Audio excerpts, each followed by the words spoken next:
It's now time to bring you the feature on the show today as we look at the price of food crops as they continue to turn the markets despite the reports from the National Bureau of Statistics, which shows food inflation is gradually reversing its pressure.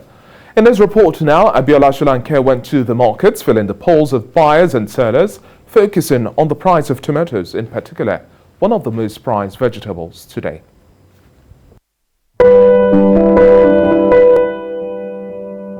The tomato is a fruit from the nightshade family native to South America. Despite botanically being a fruit, it is generally eaten and prepared like a vegetable. Usually red when mature, tomatoes can come in variety of colors including yellow, orange, green, and purple. Tomatoes are the fourth most popular fresh market vegetables behind potato, lettuce, and onions. Nigeria is Africa's second biggest producer of tomatoes in Africa after Egypt. But inability to keep supply steady all year round leads to a spike in prices at some time of the year. An uptick in the prices of foodstuffs is making it extremely difficult for many households to feed in Nigeria. Especially on the high side is the price of varieties of tomato, a major ingredient needed in cooking soup.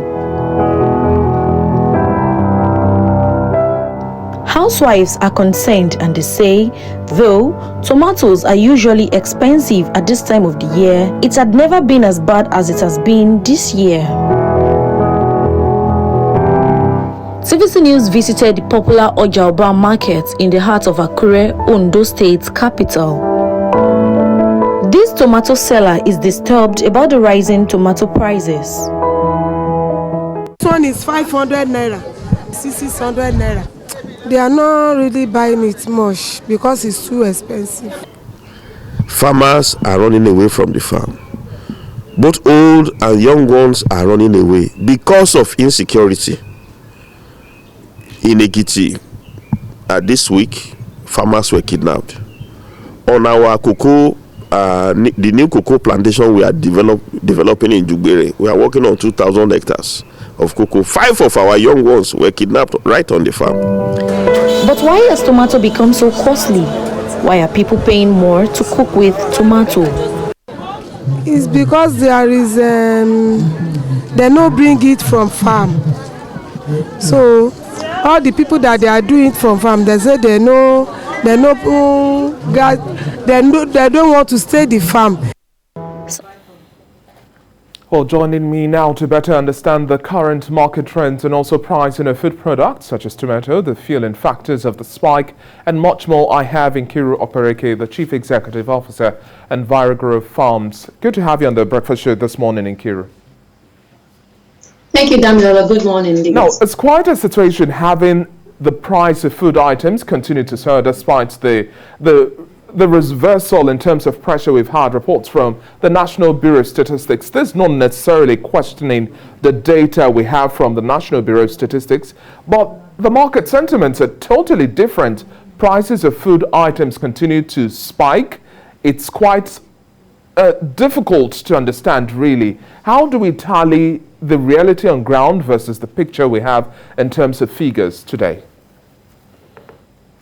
Well, I don't agree with you that we shouldn't question the data. We need to question the data because if the data you're telling me doesn't translate into what is in the real world, then there's a problem with the data. Either the way you've collected it or the way you analyzed it is wrong.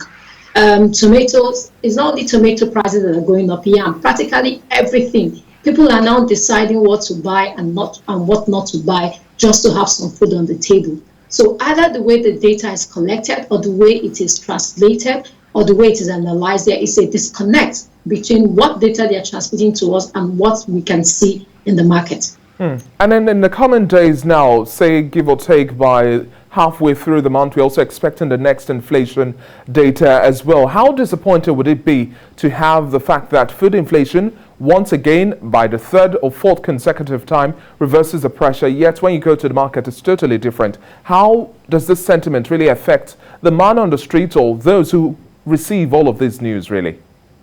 Me and you. It's going to be very disappointing because even employers depend on this data to also regulate income and wages. So when employees are complaining that prices are high and the data is saying that its prices are going low, for them there's no justification why they should increase income.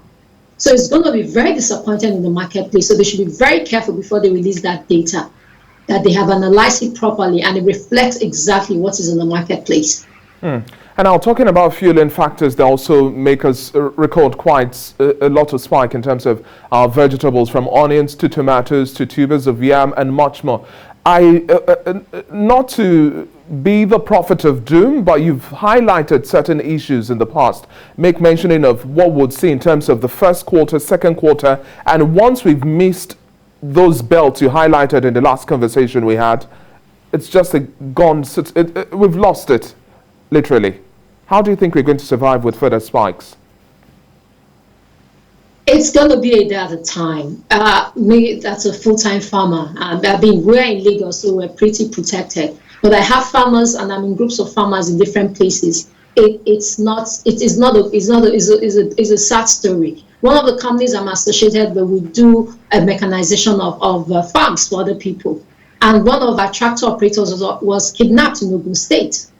So with all this insecurity, farmers are still very scared of going into the marketplace. And apart from the inputs we're expecting from the new companies that are coming up, like Indorama and Dangote, the price of the fertilizers are actually much higher than what we have.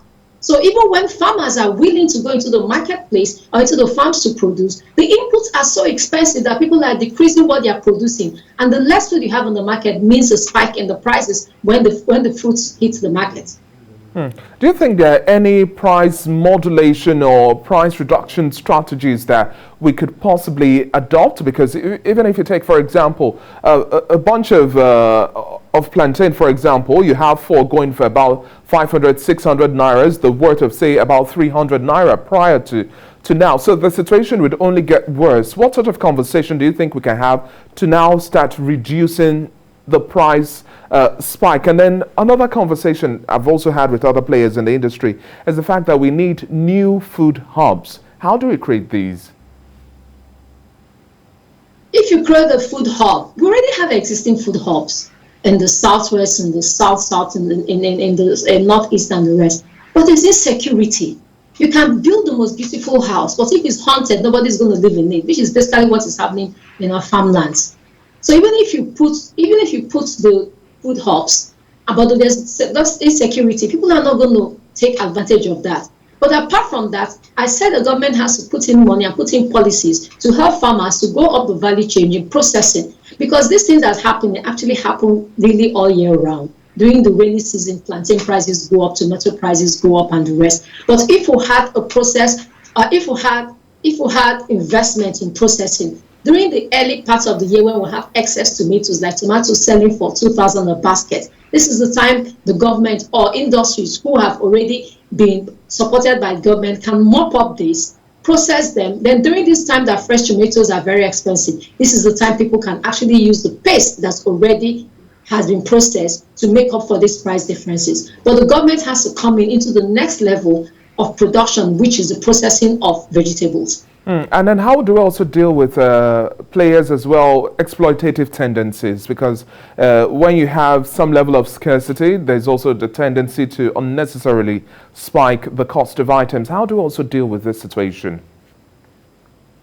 There's really nothing much the government can do. The exploitative tendency is already in the market. There's already a cartel that runs practically every fruit and every vegetable that comes to the market. So it only needs if the government can have a discussion with them and see if there's a way they can help, instead of putting high prices on the things that come into the market, to understand that it's affecting everybody and calm down. It's the cartels already exist. We are part of the cartel. Local is a cartel. We're making money from it.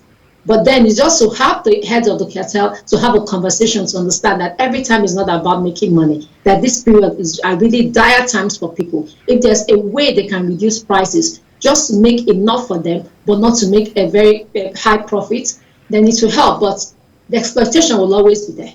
Nkiru, we are wrapping up our conversation now at this point in time. We also have reports of the Delta variant of the COVID-19 also in the system as we speak right now. So there's the fear of another session of lockdowns, measures to restrict movement and all of those. This also affects the farming trends and then output and transportation and a whole lot more. What's your forecast really for the third quarter and then also the fourth quarter? Because these are shocks beyond our control, really.